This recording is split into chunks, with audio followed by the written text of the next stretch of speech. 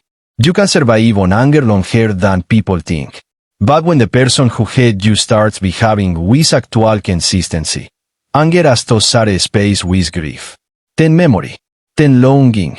Then judgment again. Forgiveness, if it comes, is never one door. It's a hole full of loved ones, and someone has to keep showing up an arm long enough that you open them yourself. Cassian started doing that.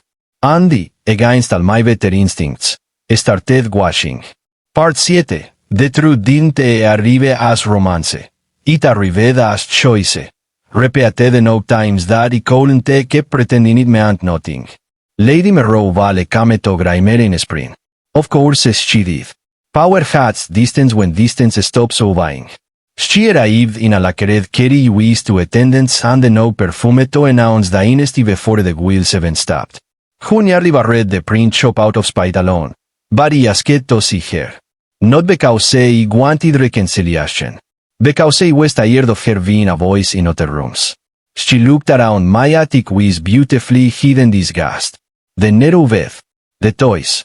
The drying class. The stack of mending. The actual life. He had hoped, she said, that you'd be more reasonable with time. And he had hoped you'd get less evil with age. We all lost. Her mouth seemed. Cassian was not there. He began to meet with local council about custody formalization under Grimer Love, at my insistence. He wanted documents stronger than apologies. Lady Merrow stepped closer to Lucen's cradle, but he moved first. Not loudly. Used a knock. Her eyes flicked up to me. You are still very dramatic. And you are still not touching my child. She threatened. Is a vale blood. Is warm, fed, loved, and sleeping. Doesn't matter more. She ignored the insult. Cassian is dismantling arrangements that took years to build. Is jeopardizing succession. Trade. Standing. All for what? A sentimental fixation. There it goes again. That ability powerful people have to call other people's lives sentiment when they can't control them. No, he said. Is doing it because for once he noticed that the people you call complications are his family. Something in her face sharpened. You think you've won. He almost laughed. Won? Look around. I'm living over a print shop with a pup who tastes like a demonanda bondescar that still acts in bad weather. This is not winning. This is surviving what your son let you become in our house. She inhaled through her nose. That was the first crack. No tuge. Enough. Cassian was not rash for domestic indulgence, she said. No.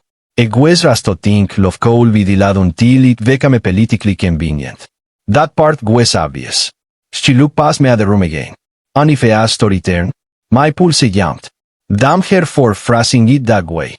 Then he decided whether the Alfa who returns is actually different from the one who let me leave. Her gas came back, cold and uprising.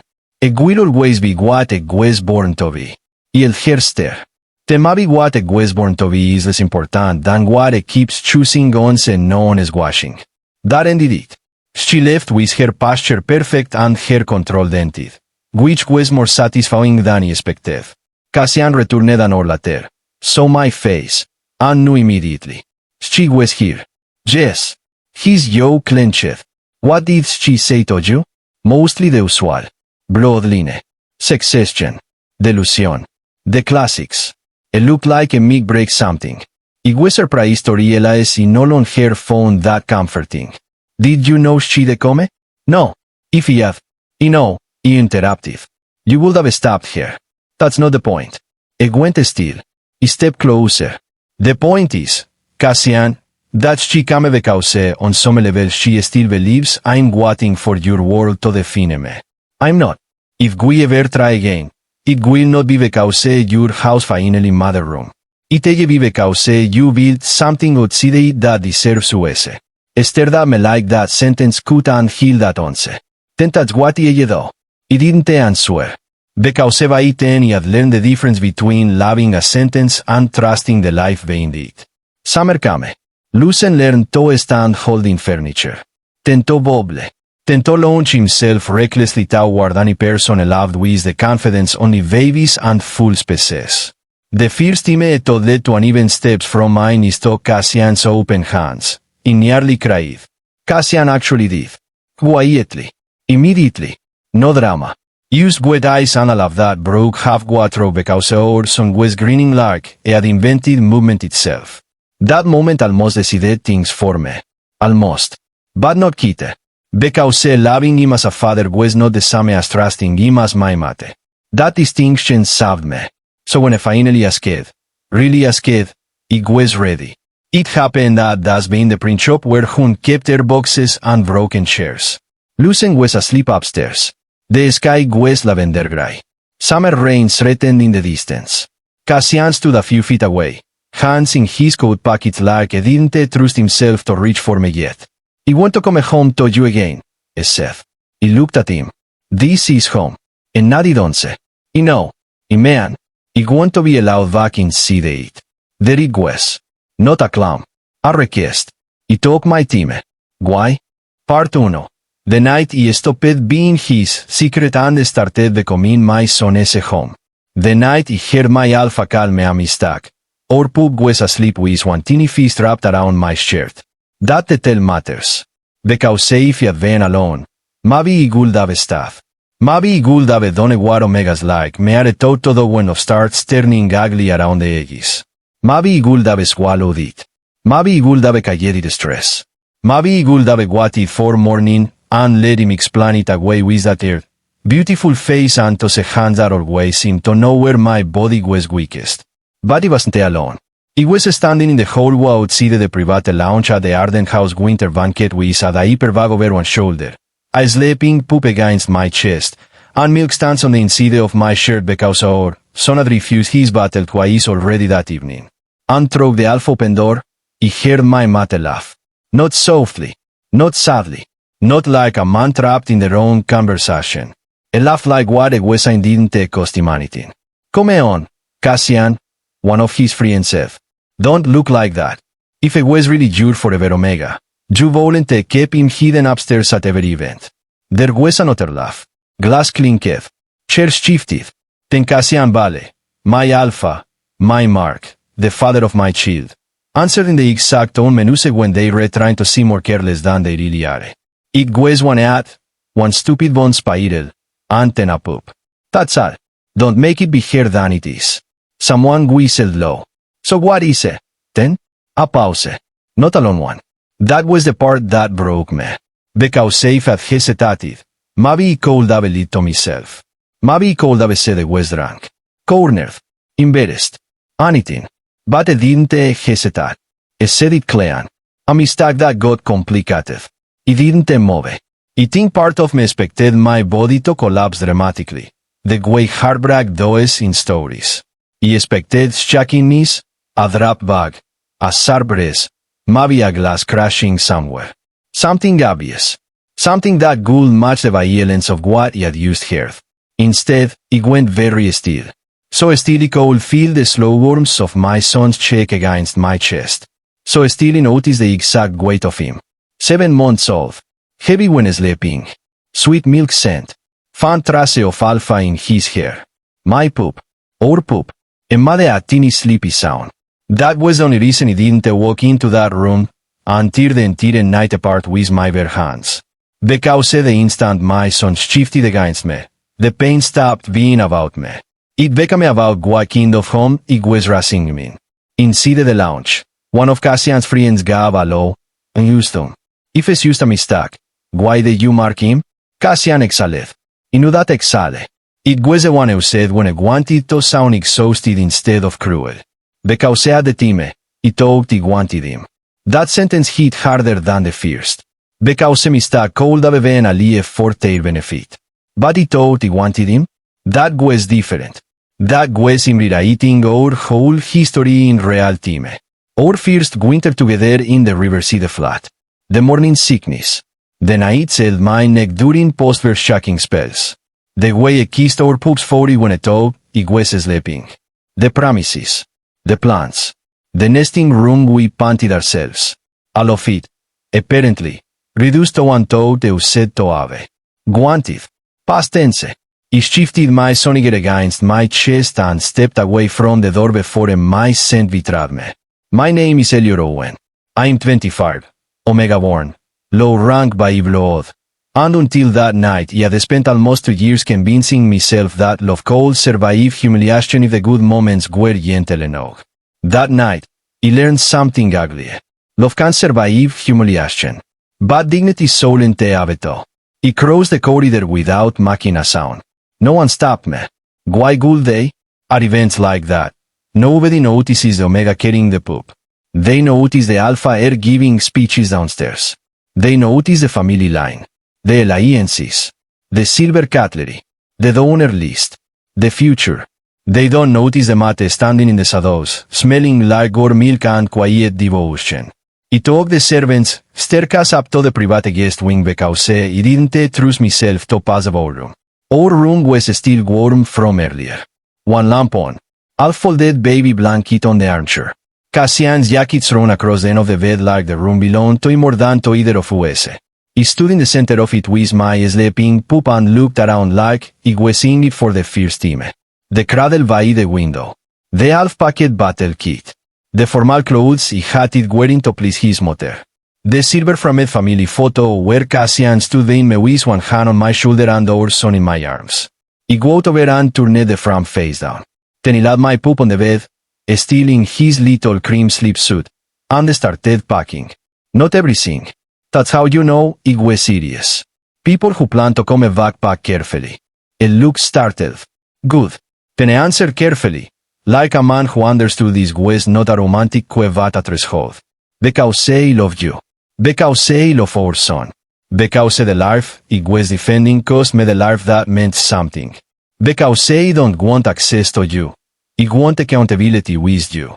Because when I wake up now, the first thing I think is not how to repair my status. It's whether you're caring too much alone again. Because the version of me who made you live is not one I can live inside anymore. I held his gas. And if I say no, pain crossed his face. Real pain. But I answered. Then I kept being Lucen's father with whatever distance you need. And I spent the rest of my life grateful you let me learn to latte instead of never. That did it. Not because it was poetic. Because it was finally love without entitlement. I stepped closer. I didn't move. Another step. Still nothing. I could smell him now. Clay and rain. Cedar. Restraint. My bondes act 11. Then softened. You don't get to come back to the old version of me. He said quietly. That Omega is gone. His eyes were on mine, unblinking. You know, and if you humiliate me again, there won't be a second living. There used be absence. You know, and your mother does not get governance over this bond. Ever again. A shadow of grim satisfaction touched his face. Already handled. He almost smiled. Almost. Then he lifted a hand and placed it flat against the center of his chest. His breast tapped. Mine almost did too. Then you can start again, he said. From here. Not as an alpha reclaiming anything. As a man-earning room. His eyes closed just once. Briefly. Like relief hit. When they opened, they were bricked. I can do that. Good. He didn't kiss me. That was the final proof of the chant. Because the old Cassian, even softened, would have read tenderness as opening. This Cassian understood that opening is not the same as invitation. I just covered my hand with his and stood there with me in the dusk. Both of us feeling the shape of something fragile and possible. That was the real beginning. Not our first kiss. Not the bond mark. Not Lucen's birth. This. To people standing after the mage. Choosing wishful knowledge instead of fantasy. Part 8. I didn't take him back because a camel looking sorry. I took him back when I realized that finally learned how to love us without requiring our silence. Cassian moved into Graimere fully by autumn. Not into my attic. Into a small house 3 streets away first. Because trust still needed structure. I sold his city quarters. Resigned his ceremonial council voting set. And established a legal independent house registry for himself and loosened that did not run through Valle Central State Authority. The entire eastern provinces gossip. Good. Let them. People always treat it as scandal when a powerful Alfa chooses his mate over the architecture of all convenience. In reality, it's used the first honest things some of them though. Lady Merrow cut him off socially for a season. His uncle challenged succession terms. Half the council pretended they had a nervous collapse over domestic attachment. Meanwhile, in the reality that actually mattered, I learned how to bate a skirming one job without soaking the entire floor and once spent 20 minutes searching the market because Lucen rejected every pair except the ugly one with the brown spot. That's love, though. Not speeches. Not titles. Knowing which fruit your child trusts. And me? I watched. I tested. I let him make tea in my kitchen and corrected him when I stepped it all on. I let him sit beside me while I worked, sighing little. I let him see me angry without scrambling to soothe him. I let silence fall between us without rushing to fill it. I let him witness the less graceful parts of life with a pup. The laundry, the fever nights, the exhaustion, the moments where he wanted 10 minutes alone and no honest hands on me. I did not flinch. That mattered more than any apology ever could. The first time we kissed again was because Lucen fell asleep between us on a blanket in Huntsback Garden after Harvest Market. The evening was soft. Lanterns overhead. Hun and Tobin arguing amiably instead over card stock prices. Lucen drooling on the fox splash in a pile of latte sunlight. Cassian and I sat on either side of our son, watching him sleep. As your stubborn mouse, he said. Cassian glanced over. As your refusal to be managed. That is not genetic. That is excellent parenting. Smile. A real one. Not court. Not apology. Him. He looked at that smile and felt, suddenly and painfully, how much he had missed being happy near him without immediately needing to defend myself from it. I must have seen something shift in my face, because the smile faded into something quieter. What? I asked. He shook my head. Nothing dangerous. That sounds made up. Probably. We sat in the soft hash a little longer. Then Cassian said, almost too gently. Elio, may I kiss you? Not canny. Not moving first. Not assuming a history gave him access. May I? He laughed softly because if he didn't, he was going to cry. You really did have to lose me to learn manners. Didn't you? His gas dropped for half a second. Yes. So honest. Still, that was the thing that kept saving us in the second version of this bond. I finally stopped trying to survive on looking better than the truth. I touched Lucen's blanket once, used to steady myself, then said, yes, that kiss was different from our first one. Less hunger, more recognition, more grief carried honestly, more patience, no clamming, no panic, no attempt to pretend the break never happened. It felt like kissing someone with full memory and choosing anyway. That's a rare thing than first love.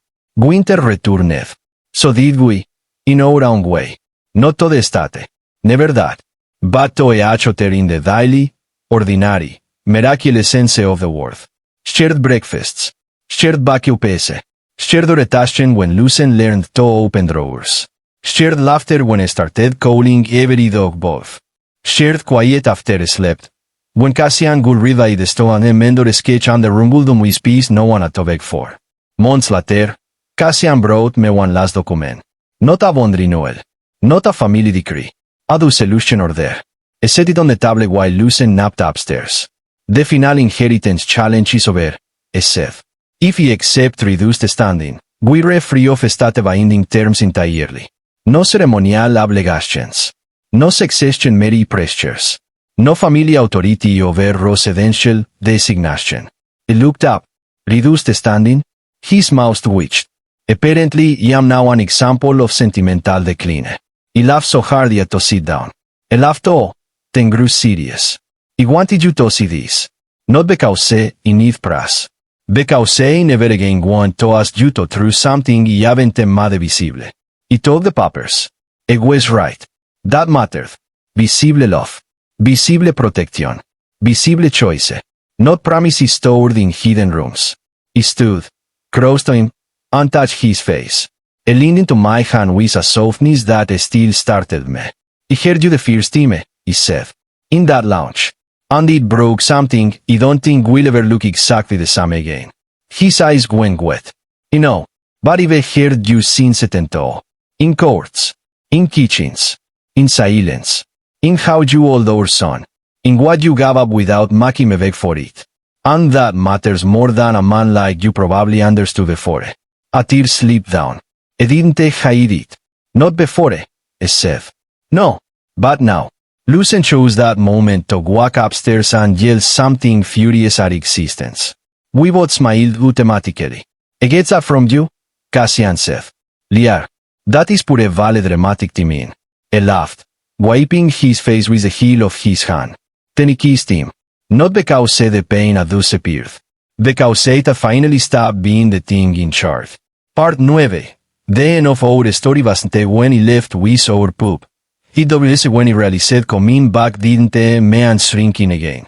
A year after he left the Valley State, we stood together at Grimer Midwinter Market with Lucen bundled between us like a teeny furious prince because he had gloves and a strong opinions about apples. No one there cared who said to trunk home. That was one of the reasons he loved the town. They cared that Hunt's print posters looked crooked if you and them wet. They cared whether Tobin's pastry sold out by on. They cared whether the river could freeze early. They cared that Lucen had started sign up and Lucinitas bought command and board view. Cassian bought pears from the ugly stall because Lucen still preferred bruised fruit for reasons known only to children and sons. He stood watching them. My Alfa. My pup. My impossible prepared larve. And understood something I wish someone had told me earlier. Living is not always the end of love. Sometimes it is the end of disappearing in see the it. That mattered more than the romance. More than the bond. More than the mark. More than whether other people ever approve. Because when he left with our pup, he was not choosing pride over love. He was choosing truth over survival by humiliation. And if Cassian had not changed, really changed, then that would have been the ending. Not tragic. Not unfinished. Used true. I came back into our life because I learned something too many alphas never do. That wanting an omega is not the same as protecting him. That banding him is not the same as honoring him. That loving a pup is not the same as building a home worthy of him. And that public carry after private cowardice is only meaningful if he keeps showing up when nobody is clapping. Lucen skirmed out of Cassian's arms at the market and toddled straight toward me. Hands out. Up. He lifted him, kissed his cold cheek, and immediately twisted back toward Cassian because apparently one parent at a team was beneath him now. Cassian reached over and tucked the blanket better around both of us. It was such a small movement. But it was the kind he no longer took for granted. I met my eyes. You recalled. You always say that like it's a moral failing. It is, when you refuse seeker gloves. I smiled despite myself. That still felt like a miracle some days. Not the smile. The lack of fear behind it. On the walk home, Lucen fell asleep against my shoulder. Cassian took the market back from my hand without asking because I now knew exactly when my arm would start aching. Snow threatened overhead but didn't fall yet. The whole street smelled like boot smoke and breath. At our door, I paused. There was still sometimes a teeny hitch in my thresholds. A memory of living. Of notice on turned down photographs. Of learning to suddenly that being loved privately can still be a form of abandonment if the public version of you is disposable. Cassian noticed. I always noticed now. Not with guilt. With attentiveness. Do you want me to open it? I asked quietly. He looked at the door. Then at him. Then at our sleeping pup between us. And he understood. All at once. That this was the true opposite of that all night. Not that he had come back. That he no longer needed to be carried by Iope alone. The door wasn't a trap now. It was hon bekausei ko lief ifite verveka me one again. That is what made staying real. So inadith. Eo upendit. Gorm spilled out. Fidelite. Subide left on low. Tiny sacks drying by the stove. Loose toys under the chair. My mending basket. His coat already on the peg beside mine. No servants. No hierarchy. No audience. Use the life we built after truth. Cassian stepped aside so he could enter first. That, to, was small. That, to, mattered. He crossed the threshold we saw, son in my arms and turned back on se. Cassian stood there watching me, not like a man admiring what I owned, but like someone still a little humble that had been allowed in see the aral. Ismail. Not because the past stopped hurting. Because it no longer ruled the room. A coming after us, shut the door, and the lock clicked softly into place. Not a prison. A choice. That was the ending. Not the banquet. Not the leaving. Not the apology. Not even the kiss. The ending was this. The moment I knew that hearing my Alfa call me a mistake had broken the life we had.